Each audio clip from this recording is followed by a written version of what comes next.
आइए दोस्तों, आज हम लोग संविधान का प्रारंभ कैसे हुआ, कैसे राज्य व्यवस्था बनी, क्या क्या इसकी उत्पत्ति कैसे हुई, इसके बारे में हम लोग जानकारी लेते हैं। तो आज हम लोग क्या पढ़ने जा रहे हैं? संविधान पढ़ने जा रहे हैं। संविधान के प्रारंभ से ही हम लोग चलते हैं और नियमित एक एक टॉपिक पढ़ते चले जाते हैं, जिससे हमारा संविधान कुछ न कुछ दिनों में पूरा संपन्न हो जाएगा। तो संविधान हम पढ़ेंगे, उसमें हम लोग पढ़ेंगे राज व्यवस्था। राज व्यवस्था शब्द जो है, वो ग्रीक भाषा का शब्द है। ग्रीक भाषा, ग्रीक या यूनान भाषा। अब है क्या कि सारी भाषाएं ग्रीक या यूनान से सारे शब्द लिए जा रहे हैं, बहुत सारे मोस्टली शब्द लिए जा रहे हैं। उसका कारण क्या है? तो उसका कारण यही है कि बहुत सारे दार्शनिक व विद्वान वहां से हुए। जैसे एक दार्शनिक हुए जिनका नाम क्या था? सुकरात। एक सुकरात हुए। सुकरात ने कोई भी पुस्तक नहीं लिखी, इन्होंने कोई भी पुस्तक नहीं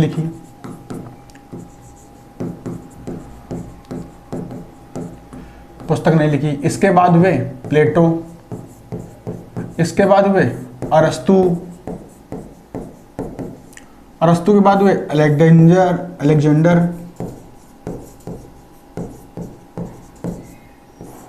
द ग्रेट जिनको बोलते हैं। देखिए, सुकरात, इन्होंने कोई पुस्तक नहीं लिखी। इनके शिष्य हुए प्लेटो, इन्होंने पुस्तक लिखी द रिपब्लिक नाम की। इन्होंने पुस्तक लिखी, उसका नाम था द रिपब्लिक। और इन्होंने एक संस्थान खोला, उसका नाम था द एकेडमी।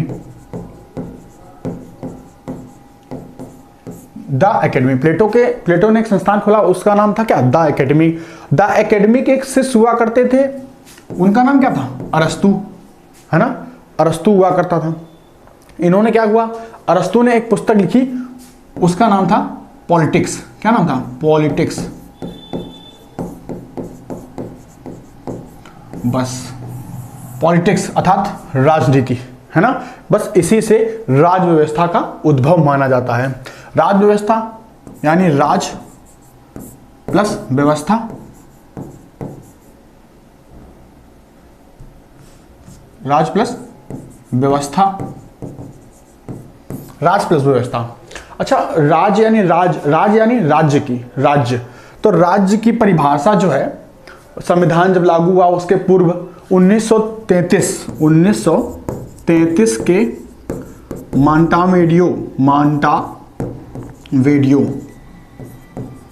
मांटावेडियो कन्वेंशन से ली गई।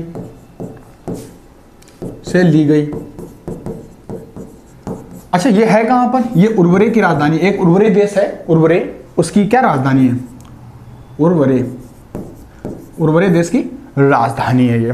तो यहां से ली गई। इसमें बताया गया कि राज्य में 4 चीजें होंगी। क्या होंगी? भूभाग होगी। फिर क्या होगी? जनसंख्या होगी। फिर क्या होगी? निश्चित भूभाग होना चाहिए, जनसंख्या होनी चाहिए, और सरकार क्या होनी चाहिए? सरकार। और क्या होना चाहिए? संप्रभुता होनी चाहिए। ये हमारी 4 चीजें इस कन्वेंशन के तहत बताई गई कि राज्य में ये चीजें आएंगी। अब समझिए, भूभाग, हमारे पास भूभाग है 32,08,087 ऐसे किलोमीटर करके, वर्ग किलोमीटर के आसपास हमारे पास भूभाग है। जनसंख्या हमारी 2011 की जनगणना के हिसाब से हमारी 121 करोड़ है। सरकार हमारी एनडीए की सरकार है। संप्रभुता, बिल्कुल हम लोग संप्रभु देश हैं। आई बात समझ में? कहने का मतलब है कि 1933 में मॉन्टेवियो कन्वेंशन जो हुआ था, उसमें से राज्य की परिभाषा ली गई। उसमें बताया गया कि भूभाग होना चाहिए, जनसंख्या होनी चाहिए, सरकार होनी चाहिए, संप्रभुता होनी चाहिए। इस टाइम पर हमारे पास 4 चीजें हैं। तो अब हम लोग पढ़ने जा रहे हैं संविधान का प्रारंभ कैसे हुआ, ये हम लोग पढ़ने जा रहे थे। खैर, अभी इतनी चीजें, ये राज्य की परिभाषा में बताइए। व्यवस्था का मतलब नियम।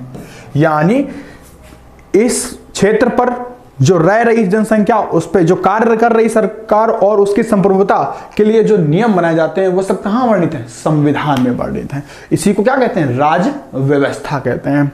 ठीक है, तो अब हम लोग पढ़ रहे हैं संविधान का इतिहास। सोचने वाली बात है, हम लोग क्या पढ़ रहे हैं? संविधान का इतिहास। तो इतिहास में क्या हम लोग देखेंगे? इतिहास, संविधान का इतिहास। संविधान का इतिहास और संवैधानिक इतिहास ये है कि संवैधानिक इतिहास ये है कि प्लासी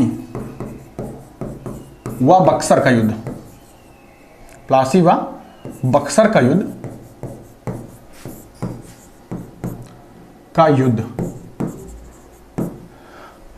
में ईस्ट इंडिया कंपनी की विजय,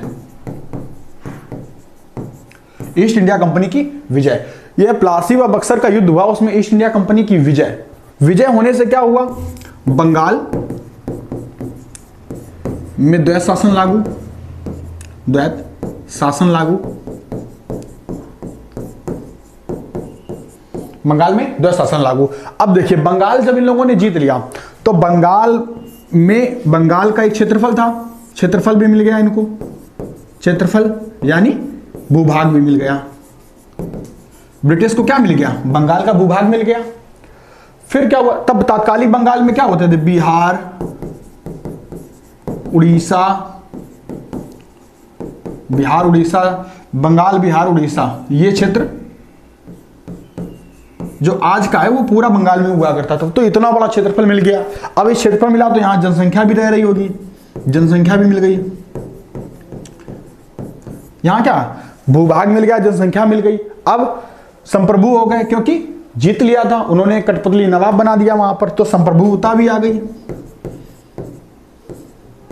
संप्रभुता भी आ गई। भूभाग मिल गया, जनसंख्या मिल गई, संप्रभुता मिल गई, है ना।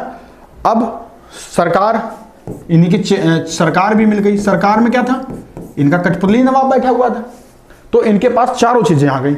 इसलिए जब ये 1757 और 1764 का जब युद्ध समाप्त हुआ, ये प्लासी का, ये बक्सर का युद्ध समाप्त हुआ, तो उसके बाद इन लोगों ने वहां द्वैत शासन प्रारंभ कर दिया बंगाल में, और वहां पर लगान वसूली करने लगे। फिर इन्होंने संविधान को एक, मतलब जो भी ब्रिटिश ईस्ट इंडिया कंपनी काम कर रही थी उसको नियमित रूप से लागू करने के लिए वहां पर संविधान लाने के प्रयास किया गया। इसी क्रम में 1773 का चार्टर एक्ट, 1784 का, ये सब चीजें इसी क्रम में लागू हुई। तो हम लोग ये समझ में आ गया कि संविधान जो है, या मतलब जनसंख्या, जो मतलब राज्य की परिभाषा में क्या है? भूभाग, सरकार, जनसंख्या और संप्रभुत्व, इतनी चीजें उनको मिल गई, इसलिए उन्होंने संविधान लाने का प्रयास किया, या वहां पर कुछ नियम बनाने के प्रयास किए। तो संविधान, तो हम लोग पढ़ रहे थे राज्य व्यवस्था क्या है? राज्य मतलब राज्य, व्यवस्था मतलब नियम, राज्य की व्यवस्था अर्थात नियम। देखिए क्या था? राज्य प्लस व्यवस्था, व्यवस्था का तात्पर्य नियम, ठीक है। राज्य को निर्वाह करने के लिए जो नियम बनाए गए हैं वो किस में वर्णित है? संविधान में वर्णित है। अब देखिए कुछ प्रमुख तत्व क्या है, जैसे संविधान से क्या है? प्रमुख तत्वों में आ जाते हैं, जैसे लिखित संविधान, लिखित संविधान, अलिखित संविधान,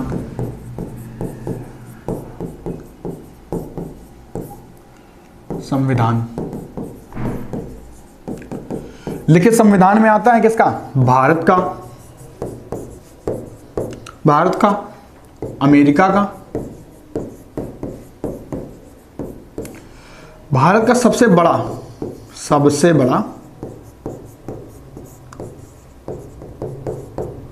संविधान है, खैर छोड़िए, बाद में बताते हैं इसको।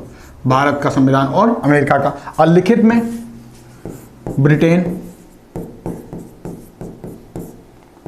अलिखित में जैसे ब्रिटेन है और ब्रिटेन है और अन्य देशों के भी हैं, जैसे टोरंटो वगैरह अभी उनके अलिखित संविधान में आते हैं। अब जैसे आगे बड़ा संविधान और छोटा। बड़ा संविधान भारत का और छोटा संविधान अमेरिका का। कितने? 7 आर्टिकल हैं, 7 आर्टिकल हैं। और भारत में 395 आर्टिकल हैं। आज अगर देखा जाए तो लोग देखते हैं 470 के आसपास तक बता देते हैं कि 470 आर्टिकल है। ऐसे तो लिखित संविधान भारत का सबसे बड़ा संविधान, भारत का छोटा संविधान अमेरिका का कितने आर्टिकल? 7 आर्टिकल। भारत में 395 आर्टिकल। अब ये संविधान की ये हम लोगों ने पढ़ा कि कितना किसका है और कौन किसका है, तो अर्थात हमको ये पता चला कि भारत का संविधान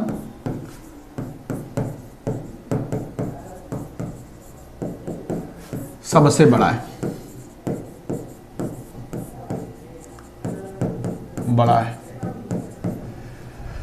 जिसमें 22 भाग व 395 अनुच्छेद हैं।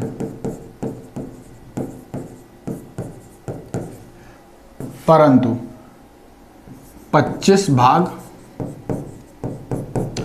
470 अनुच्छेद माने जाते हैं। अब 22 भाग हैं, 25 भाग क्या है? देखिए, जैसे हम लोगों का मिला 4 का, है ना, फिर एक जोड़ा गया 9 का, फिर एक जोड़ा गया 9 खा, सहकारी समितियां वगैरह जो भी था, तो अब ये 3 तो जोड़ दिए गए, है ना, तो इसी को जोड़ लेते हैं, 25 कर देते हैं। बहुत सारे अनुच्छेदों में संशोधन किया, कुछ अनुच्छेद जोड़े गए, तो इसलिए 470 लोग अनुच्छेद मान लेते हैं। तो खैर, अब हम लोग इतिहास का इसका वर्णन देखते हैं। 1773 का रेगुलेटिंग एक्ट